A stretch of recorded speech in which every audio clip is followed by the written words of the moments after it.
Hey everybody, welcome to Impact Theory. Regardless of what's happening in the world, I cannot emphasize enough how important it is to never ever stop exercising your mind. Learning is going to be the thing that pushes you forward. So today, we're going to highlight some of the remarkable past guests that we've had that have been deemed the new thought leaders by Success Magazine. And on this special episode, we are hoping that you guys will take the information because it will shape and improve your life if you let it, because these people are the very people defining what personal development truly means. So get ready, buckle up, have your mind open, and behold our first guest, the one and only, Gabby Bernstein. One of the things I want to talk about, and this is one of my favorite ideas that you have, is the notion that between you and feeling better is a decision to stop feeling bad. Big one. Which gets into neurochemistry for me and like the ability for us to consciously shift our moods. Yeah. How doth one do that? Well, first let's address the viewer or listener out there that's like, well, I'm depressed or I'm broke or I'm chronically ill. How could I decide to stop feeling bad, right? Let's just be real with that one. And I want to give an example of what that meant for me in my own life. And so recently, about 5 months ago, I just was diagnosed with postpartum depression, anxiety, and insomnia. You know, having authored 7 self-help books and having to really fall to my knees and realize that there was something really happening here. And the reason I was able to find the right resources and doctors and even medication that I needed to live, to survive, to not do difficult things to myself, was because of this method, because of this belief system. Even in my darkest moment, even in the deep depression, I was able to say that each day I could reach into what was a better feeling experience. So you would think through what that looked like? I would celebrate the good stuff. I would say, okay, I slept 1 extra hour last night, or thank God I have a husband in childcare that can support me through this period. Or I am opening up now to the possibility of taking medication if I have to. So even just leading myself proactively into a better feeling thought, even if that better feeling thought was still kind of low vibe, it was better than despair, right? And so it is reconditioning your brain functioning, but it's also a spiritual act, because when we have those moments where we say, I'd like to see things differently, that's actually a prayer, right? And the more often we do it, we change the neural pathways. You talk about thoughts taking form. I find that really interesting, and I'm this is a terrible way to say it, but I'm glad that you went through something so profound. Me because too. I think there's a lot of legitimacy then that's lent to that, because so Lisa and I, a dear friend of ours, his son just committed suicide, and that shit is so scary to me that you sort of believe that neurochemistry is going to last forever. Right. And if you're not taking steps to get out of that, whether it's going and seeking professional help, getting medication, and certainly spending time to remind yourself that these things are ultimately changeable one way or the other, it becomes a sense of despair, like you said. Yeah, and I think that you're making a really good point, which is that I am glad that this happened to me, particularly now that I'm feeling much better.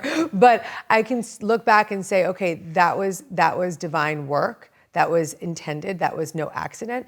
Because now I've been speaking for 15 years on spiritual topics, but I was probably part of the stigma. I was looking at my audiences and saying, like, someone would be like, I'm depressed.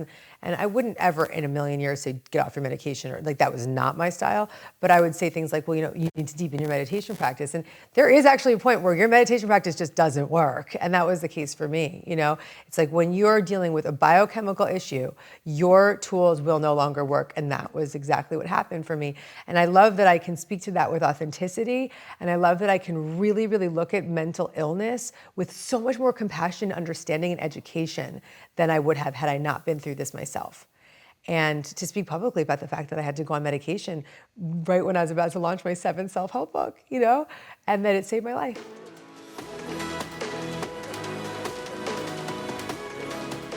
our peers in the locker room, in the school, after school activities, whenever a peer or other boys are telling you, don't fall down, don't cry, don't show emotion, don't be a, any type of word we want to use here, don't be a little girl, don't be a whatever it may be.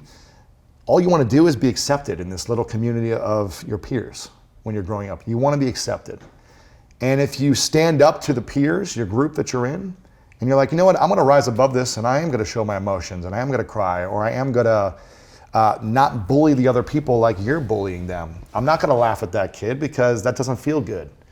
But when you get outcast for trying to be a good human being as a 7-year-old, 12-year-old, 15-year-old, from teammates, bandmates, classmates, whatever, you don't want to be alone as a kid.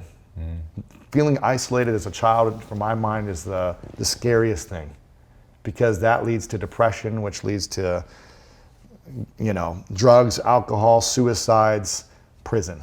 I witnessed this firsthand, what it was like feeling outcast, and the thoughts, the conversations I had with myself by feeling alone, going to the principal's office, and every time going to the principal's office when I would get in trouble, I would say, I wish I were dead. I was like, I have no friends. Why am I even alive? I wish I were dead. I remember saying this, 2nd grade, 3rd grade, 4th grade. So for me, it's like, okay, I need to put on something to be accepted by people. I need to be the biggest, fastest, strongest so that I'm accepted on a sports team. I need to be able to get a girlfriend so that other guys think I'm cool and they'll hang out with me. I need to be able to make money so that I can take people out and pay for their lunch and dinner. I need to be able to be driven enough so that I'm accepted in society. And I think that's the challenge. It's hard to feel like I have these morals and ideals and I'm gonna stand up as a 7-year-old boy and screw the world, this is who what I am, what I stand for. I don't care if you don't want to be my friend, I can do it on my own. We don't think that way growing up. We want to just feel accepted and loved and just be a part of the class. And I never felt that way. And so I was driven to be part of my class, my team. Now I grew up very loving and supportive, but I also grew up driven with these masks to try to be even more accepted because I was afraid to be alone.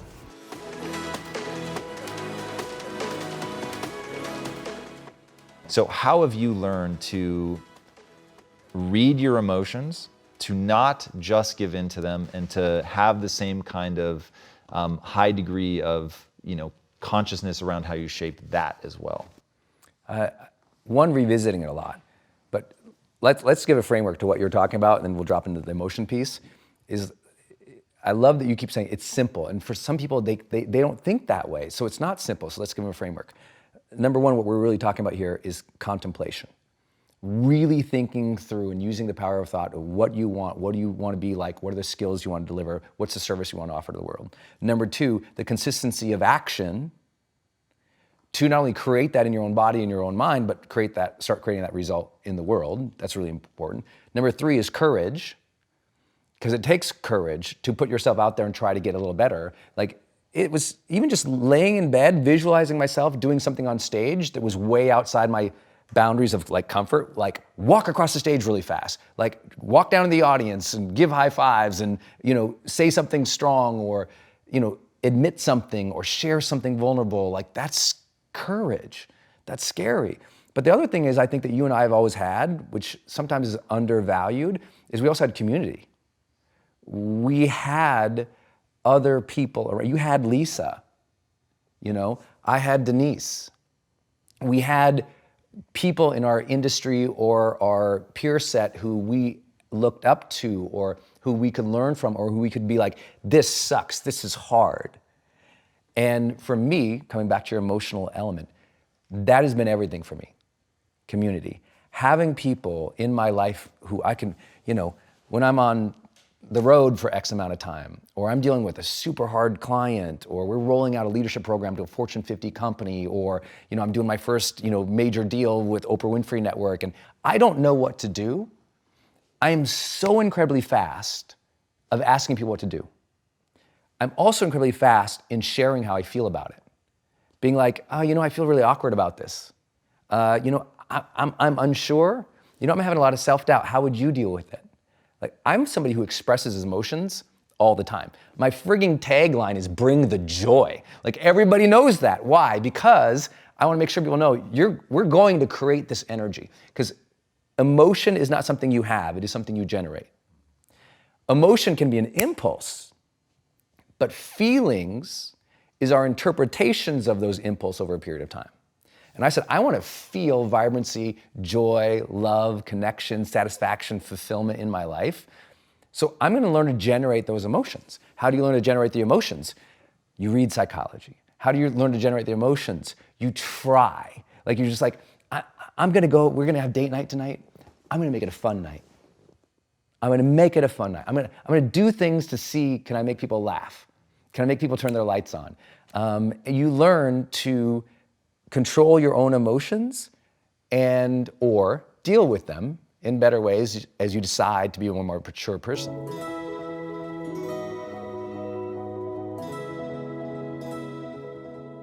One of the chapters in your book, if I'm not mistaken, it was the last chapter, is about legacy. Yeah. How do you think about legacy? Personally, I don't think a lot about legacy. I think a lot about phases of our lives. So I fully resonate with what you're saying about walking around the graveyard, which I would fucking love to do with you someday. That would be surreal. But how do you conceptualize that? Do you have markers in your head about what you're striving towards? Like, how deep do you go in sort of the, like, we're all headed to the grave? Yeah, I don't get to the particular parts of it, like, you know, like how my funeral's gonna be set up. That creeps me out. So I don't get that in depth, but I do think about, like, the question that I ask myself, and it's come up a lot more to me, you know, and I haven't figured out why, but I ask myself, you know, like, what really matters? And there's a quote by Bob Goff, and I'm probably not gonna get this right, but he said basically, like, his biggest fear was, like, being successful at the wrong things. And the quote is, like, way more beautiful than that, but I'm paraphrasing. It's like, I used to have a fear of not succeeding, but my fear now is succeeding at the wrong things. And I think about that a lot. Like, what's really gonna matter at the end of my life? And I literally prioritize my life around that. I heard you say something once you want to talk about, I'm going to butcher one of your just insanely eloquent and beautiful quotes, but you said, you're not a success unless you're a success to your family. Yeah. And I thought that was really interesting. Something, because I don't have kids, I don't spend a lot of time thinking about, but I do think a lot about what my wife thinks of me. Like, that's a far more powerful motivator to me. And then you talked about how, basically, how do you feel about yourself? And if you don't feel good about yourself, then you've got some fundamental flaw that you need to address. How do you help people begin to take stock of where they're at with themselves? Reality. So I have a rehab process, and the first R is reality. It's facing reality. Too many people run from it. You know, my quote is, you'll never win your war by running from your battles. And so you got to step up and you got to face it. I don't care what it is. It might be something in your past. It might suck to face it. For me, it was facing that my dream was over, my identity. So for somebody watching this, it might be a relationship, it might be a job, but I kept running. And the thing about it, like, you can run all you want, but reality is going to be right there when you stop, and it's going to chase you. Or even if it doesn't chase you, it's going to be right there. You have to face it. So I really let people know that acknowledgement is power. People think if I acknowledge that I'm hurt or I need help is the most powerful thing that you can say. And I realized that in my life, because immediately you have people that are going to help you and grow your life. Exposing yourself, like, in a positive way, obviously, but expose yourself. We think that we always have to be so sheltered, that we have to be so strong, especially with the social media world. It's like, oh, I have to have everything together. That's like a silent depression that's gonna happen. When you suppress things like that, when you smile for the camera but die behind the scenes, which I did so well for so long in my life, you're never gonna fool the person that you see in the mirror every single day. So I've gotten really comfortable with saying, I suck at this. I need help. And literally, in my business life, in my personal life, in the last year, it's been the greatest year of my life, just by asking for help and exposing my weaknesses in certain areas.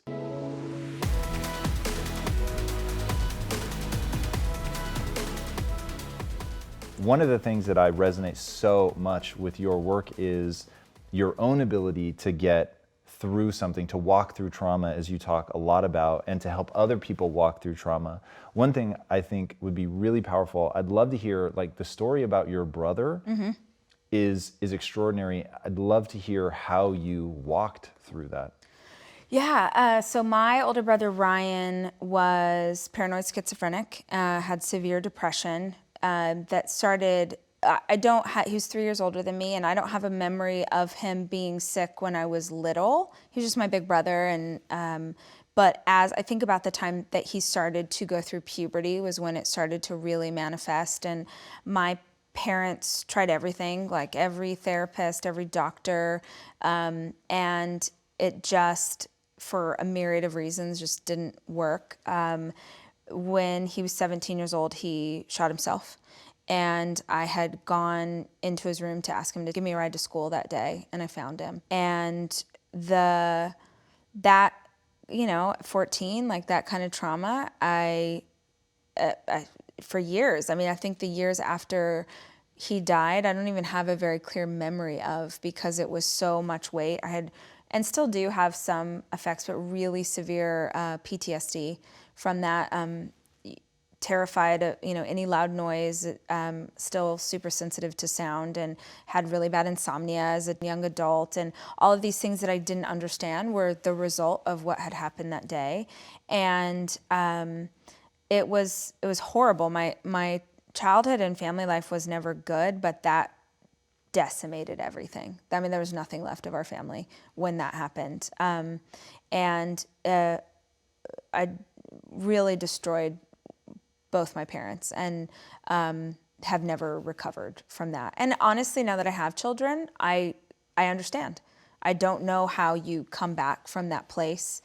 But I was also the baby of 4, and I was 14, and it did feel very much like, aren't I enough of a reason to keep living? And I never said that to them, but I definitely felt that way. It's also why I, you know, graduated high school a year early. From right after he died, like I started taking every class that I could and got the credits that I needed so I could graduate early. And I moved to LA at 17 to get out of the house. I didn't want to be in that place anymore. And I think at the time I had convinced myself that if I could just get to a different city, I think a lot of us do this, we think if I could just move to New York, or if I could just get to LA, or if only I could lose, you know, 50 pounds, or if only I could have this, or you think that your happiness is dependent on something outside yourself. And for me, I thought, if I just need to be out of this town. And then I got to LA and realized, like, oh, that's just geography. Like, it doesn't matter where you go, I'm still always going to be here. So I think for many years I just tried to survive it. But I will say, for all the ways that my parents struggled, something I think they did really well was they made me go to therapy immediately, and they forced me to go often for years. There were so many times that I sat in the therapist's office and said nothing for an hour, arms crossed, like, screw you, I'm not going to say anything. But having someone in your life, I'm a huge advocate for therapy, having someone in your life that won't cry if you tell a hard story is really important. If you are someone who's always sort of shouldered the weight of things for your family, or kind of been the one that takes care of everybody else, you don't share your hardships, you don't share your struggles, because you don't want anyone else to hurt. And so now I'm surrounded by all these people who are hurting, and I can't tell them what I saw, and I can't tell them, you know, all of the things that I'm struggling with. But a therapist for me was a lifeline, because if I told them those things, they didn't know Ryan, and so it didn't hurt them to hear, and I needed that desperately. As you were talking just now, I thought, God, is his secret power that he doesn't judge himself? Do you feel like you judge yourself? I don't. That's a very, very, very good observation, and it's what I want for everybody else. We're beating ourselves up. Like, everybody sucks at something, right? Like, we all have shortcomings, and we all have strengths. And for me, it's like, why don't we just audit that? Like, why don't we just look at it that way and be like, all right, well, I'm good at this, but I'm not good at that. Like, and then I only focus what I'm good at, right? Like, I don't dwell that I can't fix shit around the house. I call somebody to fix it. Like, I'm not a man. I don't give a fuck. Like, I don't get it. Like, we all, like, I also think it's awesome that I'm so emotionally stable, and I'm the emotional backbone of everybody. Is that what a dude's supposed to do? Like these cliches, these stereotypes, they're so silly. You're exactly right, man. I don't judge myself. I'm fully in love with myself. but I'm also fully in love with everybody else too, right? It's not like it goes both ways. Like I tell people to buy into me that work for me, it's because I buy into them first. Like I don't need anybody to gain trust with me. It's there. Like I believe that the human race is so grossly underrated. We are good. Of course we have some bad. There's fucking 7 billion of us. But like when you look at our net score, it's bonkers shit. Like do you know how much damage we could be doing to each other on an hourly basis and we don't? Like we're still here. Like we won. We're the alpha being and we've figured out how to stay together. This is insane when you think about it. And yet everybody wants to dwell on like somebody said something mean. What I love is in that though is your whole concept of nobody's ever let me down. So this is what I always tell people about the things you're ever going to hear me say will always be consistent with exactly what I'd say if you woke me up in the middle of the night and then punched me in the head. Because it has to be so real, it has to be so fundamental to who I am as a human being that I'll give you that answer even if I'm dazed and confused, right? Just because that is my fucking North Star. It's like my true foundation. And hearing you talk about how no one's ever let you down, it's like to me, it's just binary. Like unless it's complete death blow, death.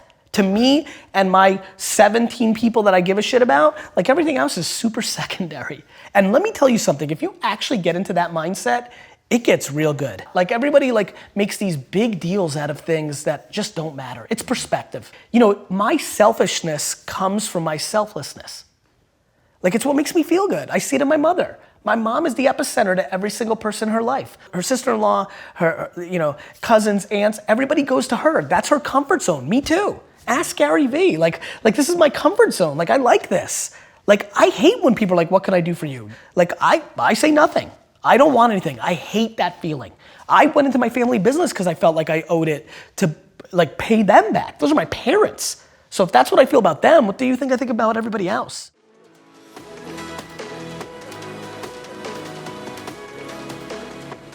what are some of the most interesting and useful lessons about creativity you've pulled from the book? The first that comes to mind is setting really low expectations.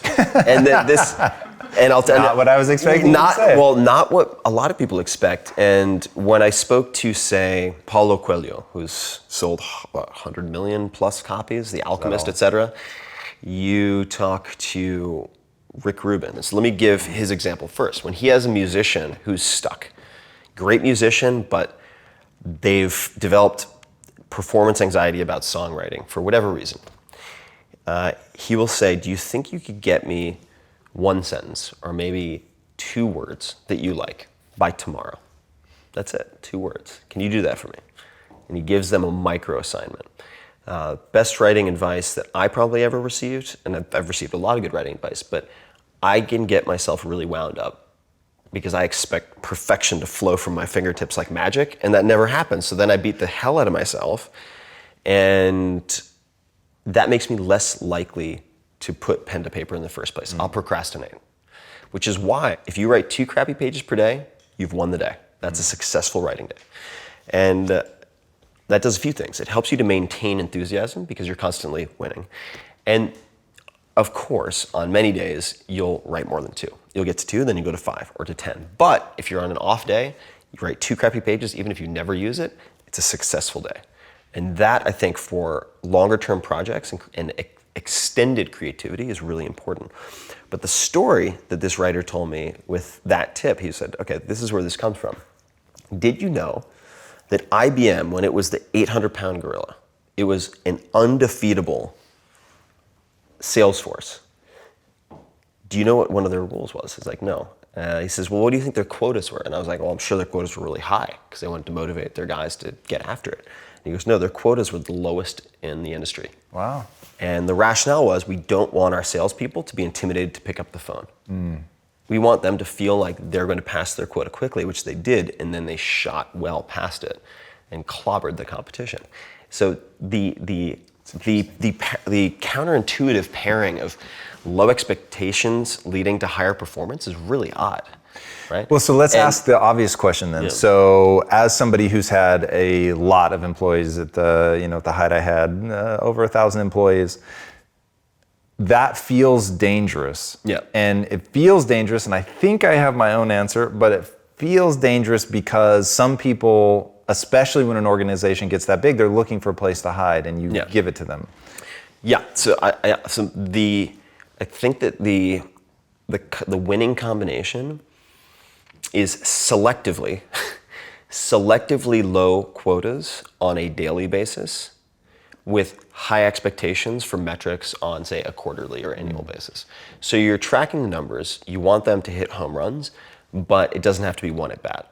I think it's also very context and role specific. But if we're talking about creativity in particular, right? So not necessarily work output, the approach, there are a number of prolific writers who have said, Neil Strauss said this, there's no such thing as writer's block, which drives me crazy. Because I'm like, come on, like, you might be a mutant like X-Men of writing, but for the normal humans, come on, like, give me a break. And he goes, no, hear me out. Number one, he is a trained journalist, and journalists tend to have writing block beaten out of them because their boss is like, oh, you can't find the right prose for your 500-word article? Oh, get it in by 5 o'clock, asshole. You know, and they're just like, oh, wait, this isn't school? And they're like, yeah, deadline. That's your incentive. Writer's block my ass. And he's like, oh, okay. But he said, and what they learn is, he said, there's no such thing as writer's block. He said, what that is performance anxiety that you've imposed on yourself because your expectations are too high.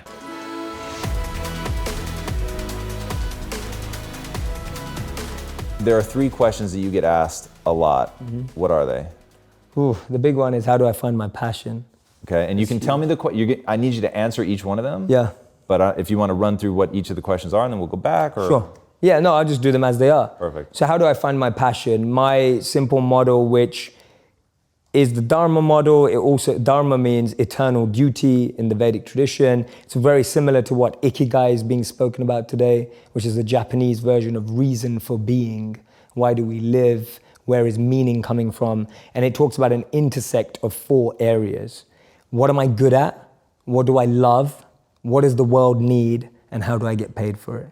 To me, those 4 help you unlock your passion. When you find the intersect across all of those 4, you're making your passion your purpose. You'll unlock your passion, you'll find your purpose. This is path 1. There's 2 paths. Path 1, I find my skill set and I engage it to help other people and become better at it. So I'm becoming better at what I'm good at, and I'm using it to help other people because I'm aware of what I'm quite good at. And I know what knowledge I have, what skills I have. I have some self-awareness. The other path that people often miss is actually I just start serving people. I just start helping people, and I start to notice what I enjoy about that and what I'm good at helping people with. So that's Gandhi's part. Gandhi said that you find yourself when you lose yourself in the service of others. So for me, those are the 2 paths of how do I find my passion, and finding the intersect between those 4 areas. Love that. And the second one is, Jay, my relationship's falling apart. I get asked that all the time. So the answer to that is much harder. It's harder to summarize it, but I always start with self-actualization, that the problem is we have a list for the one that we want, and we don't have a list for what we need to become. And I don't mean become to attract, I mean become to just be, to just get to understand yourself. You don't know what you need in your life until you figure out who you are. And so I find too many people rush into relationships without really recognizing and being fully aware of what they need from a relationship. So it all comes back to how aware are you, how much understanding do you have of yourself and what you need and what you want. That's my best advice for a relationship in like a minute. And then the third question I mostly get asked is, Jay, what do you read? Like, what are your favorite books? Because it seems you read a lot. What are your top 3 books? They're not groundbreaking in the sense that people may not be like, oh my God, that's the best book I've ever read. For me, they changed my life. So that's where I'm coming at a point from. I love Start With Why by Simon Sinek. And not because I applied it to businesses, because I applied it to my life. And even today, I'm constantly refining my why. That's all I do every day. My deepest morning routine and practice is to refine why I do what I do. It's so easy for me to now do it for money. It's so easy for me to now do it for followers. It's so easy for me to now do it for fame. And every day I have to refine that, because I know, having lived as a monk and what I practice, that if those become what I want, then I'll forget who I need to be. So my daily practice and my daily routine is refining my intention, which in modern language is why. So for me, Simon's book helped me do that. The Bhagavad Gita, which I would love to do for Vedic knowledge, what Ryan's done for Stoicism. And the Bhagavad Gita, over 5,000 years old. And that book really exemplifies human challenge. Third book, I'd say this one's going to be hard because it's the last one. Let me think. I'm going to try throw something else in there. So I've done one like self-development, one more spiritual enlightenment. Let me throw a business book in, seeing as I'm sure you have a lot of business viewers. I love the book Exponential Organizations. I don't know if you read it. It's by Salim Ismail and the Singularity University. And that book, for me, is an incredible analysis of the success of all the organizations we see ruling our phone today. The way it breaks down their business models and how they were created, to me, it's fascinating. So if anyone really wants to start up an exponential business today, then that's where they have to go. And that's when Peter Diamandis said that if you want to be a billionaire, redefining it as someone who impacts the lives of 1 billion people. And that's what that business book is really about, is how do you create an exponential organization that positively impacts 1 billion people. So those are my 3 for today.